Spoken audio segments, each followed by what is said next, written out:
ஓம் முருகா சரணம். வாழ்க வளமுடன் வையக மக்கள். முருகனின் மகன் ரவி முருகன். வணக்கம். அப்பன் முருகனருளால் நம் வாழ்வில் கருமா என்பது நிச்சயமான ஒன்று. நாம் யாருக்கு எதை செய்தாலும் அது இரட்டிப்பாக திரும்ப கிடைக்கும்.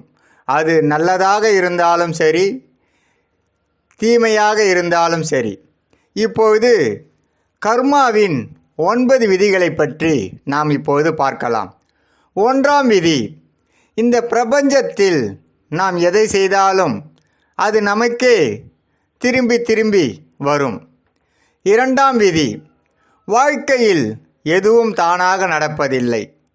நமக்கு தேவையானவற்றை நாம் தான் நகர்த்தி செல்ல வேண்டும். 3ஆம் விதி, சிலவற்றை ஏற்றுக்கொண்டால் மட்டுமே மாற்றம் நிகழும். 4ஆம் விதி, நம்மை நாம் மாற்றிக்கொள்ளும்போது வாழ்க்கையும் நம்மை பின்பற்றி மாறும். 5ஆம் விதி, நம் வாழ்வில் நிகழும் அனைத்திற்கும் நாமே பொறுப்பு என்பதை உணர வேண்டும். 6ஆம் விதி, நேற்று, இன்று, நாளை, இது மூன்றும் ஒன்றுக்கொன்று தொடர்புடையதாகவே அமையும்.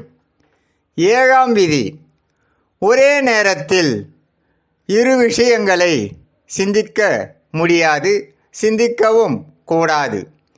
8ஆம் விதி, நமது நடத்தை நம் சிந்தனையும் செயலையும் பிரதிபலிக்க வேண்டும் என்பதே 8ஆம் விதியாகும். 9ஆம் விதி, நம்முடைய கடந்த காலத்தையே நினைத்து கொண்டிருந்தால் நிகழ்காலம் கடந்து சென்றுவிடும். அதனால் காலத்தோடு ஒன்றி செல்வதே நம் கர்மாவின் வேலையாகும். இப்படிதான் மனிதன் வாழ்க்கை நகர்ந்து கொண்டிருக்கிறது. அப்பன் முருகனருளால் இப்பதிவை செய்வதற்கு நான் பெரும் பாக்கியம் பெற்றுள்ளேன். வெற்றிவேல் முருகனுக்கு அரோகரா, வீரவேல் முருகனுக்கு அரோகரா, சக்திவேல் முருகனுக்கு அரோகரா, பொன்னைய சிவசக்தி பாலனுக்கு அரோகரா, அரோகரா, அரோகரா, அரோகரா. முருகனின் மகன் ரவி முருகன். எதுவும் நமது இல்லை, நடப்பதெல்லாம் நன்மைக்கே என்று நாம் காலத்தோடு செல்வதே சிறந்த வாழ்க்கையாகும். ஓம் முருகா சரணம். முருகனின் மகன் ரவி முருகன். வெற்றிவேல் முருகனுக்கு அரோகரா, அரோகரா, அரோகரா, அரோகரா.